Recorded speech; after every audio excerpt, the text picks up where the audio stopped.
د 2 کروڑ روپو د 2 کروڑ روپو د خزو لپسټک د بار ملک نه د میاشتې امپورټ کیږي. څه شي سمې وې لپسټک نوم زده کا. لپسټک د شونډو رنګ، د مخ رنګ، د نوکونو رنګ، د ویښتو سره کولو رنګ، کله تورولو رنګ. بیا ویښتو کې هغه کینچیانې ورکولې چې ګلګوتي شي، کله ځوړند شي، کله څه شي. د 2 کروڑ روپو د میاشتې لپسټک امپورټ کیږي د بار ملک نه.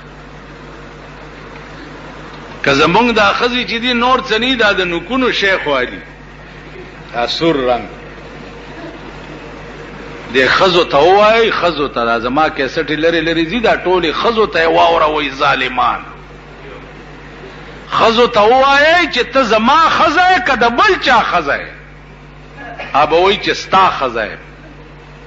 وایي چې زما ښځه یې قرآن راواله ورته په لاس کېده چې په دې قرآن مې دې ووایي چې زما بې سرخی نه داسې خوښی چې مړیم در پسې، خو ما مه تاواني کوه. قرآن ورته وخورئ بیړم غرقه شه.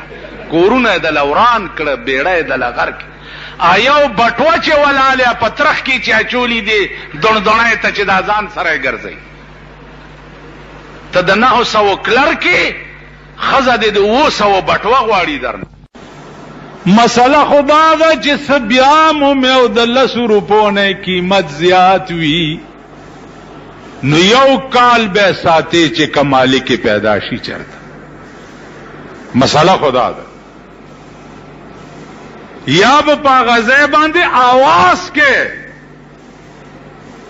چې مای چشه مامون ته ده چانه خورک نه ده. په غزه به आवाज کې کله سو نزیاتو بیا به یو کال ځان سره ساتي. کال پسې بیا که غریب وي په خپل خیرا ولا کینی د خدای په نامه ورکا. بیا که مالک پیدا شو نو د ځانه به ورکه. مسله خدا ده. هغه په خپکه ناوسم چې مال هغه بزرگ په مخ راشي نو ورته دا شعر وې. تاسو خیال راغی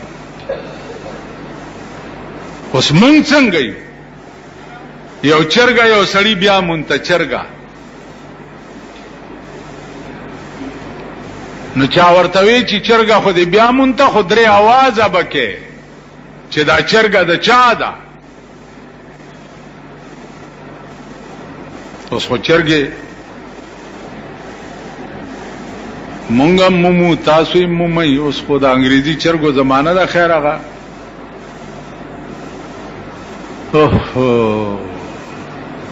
زمونږ په دې بلاکه کې داسې خلک هم تیر شوي چې ټوغکي مرض براغه او چرګې به د شپې مردارې شوې. خلکو به بار په ډیرانو غورځول. هغه خلکو به راټولې کړې، سر به تې غوس کړو، سپینې به یې کړې او هوټل والا ته به یې ورکړه. په هوټلونو به خرڅي. دام په دې مسلمانانو کې تیر شوي. تیر شویم دی او فلال شتا. قسم په خدای دی چې دې مسلمانانو د سپي غوښې د ګټ په نر خرڅ کړي دي په دې قوم باندې. د سپي فلال یو بزرگ دلته شتا چې د مردار اسب غوښې د غټې غوښې په نر خلکو باندې خرڅ کړي. چې مال په مخ راشي زه لاس نه ورکوم، سلام راته وکړي خو زم لاس را نه کړي. مردار اسب مې را یاد شي. داسې نشته.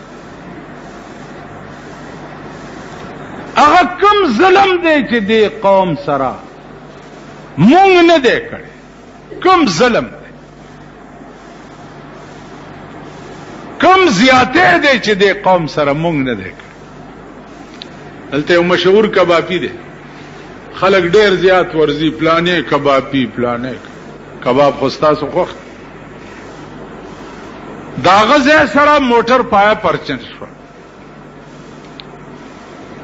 التمیخي ولاړی ما غسړی نه تپوسو کو مالک د میخي ویجی میخي ډیری دي خو ګرانیم دي او هغه ورځم یو میخه مردار شو مال بیا دې په څوکړه چې مردار شو ول دا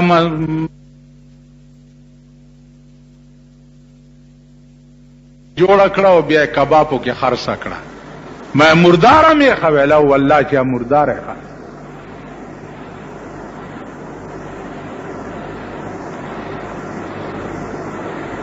هغه کم ظلم دی چې د چا په وسبر شوی دی او سرپای پی کړی دی کم ظلم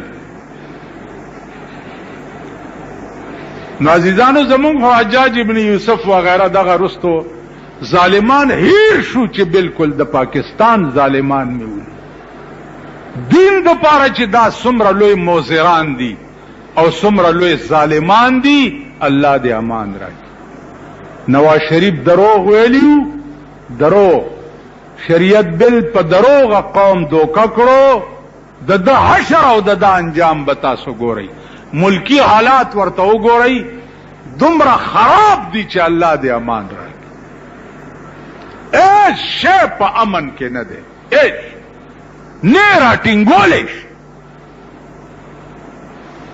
مونږ لګیایو په څه قهر اخته ملک لگیا دے د بيدینه او د تباہی سیلاب اغسته دے روزانه پکې د قوم تباہی کیږي لگیا دے مونږ په څه قهر اخته